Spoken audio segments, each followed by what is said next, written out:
Ozish uchun limonli suv, vazn olish uchun anor sharbati. Ozish uchun tovuqli sho'rva, vazn olish uchun esa chichivitsa. Yashil olma ozish uchun, uzum esa vazn olish uchun. Chernika ozish uchun, mayiz vazn olish uchun. Ozish uchun choyga limon qo'shing, vazn olish uchun esa asal. Doim ozib yurishni xohlasangiz menga obuna bo'ling. Mol go'shti, guruch, yong'oqlar vazn olishga yordam beradi. Indeyka, kartoshka, ko'katlar ozishga yordam beradi. Kukuruza, no'xat, yashil loviyada kam oqsil, yasmiq, tofu, kinoada ko'p oqsil.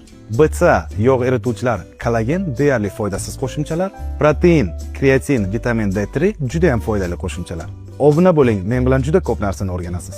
Meni nonushta qilishga umuman vaqtim yo'q. Meni ham vaqtim yo'q. Qahvasiz ertalab umuman energiya bo'lmaydi.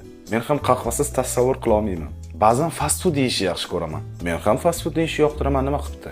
Eng qizig'i, kechki ovqatdan keyin shirinlik yegim keladi. Va kechki ovqatdan keyin men ham shirinlik yeyman. Va nimaga unda men ozmayapman? Chunki sen kaloriya hisoblashni bilmaysan. Qara, bitta ilova bor, shunda yeyotgan ovqatingni bitta rasmga olsang, to'liq kaloriyasini chiqarib beradi. Aytgancha, ilovaga kirganda 555 promokodini kiritsang, mana nomida 30% chegirma ham berishadi. Nonushta: tuxum, non, sir, mevalar, kofe. Tushlik: baliq, guruch, salat, shirinlik. Perekus: yogurt va mevalar.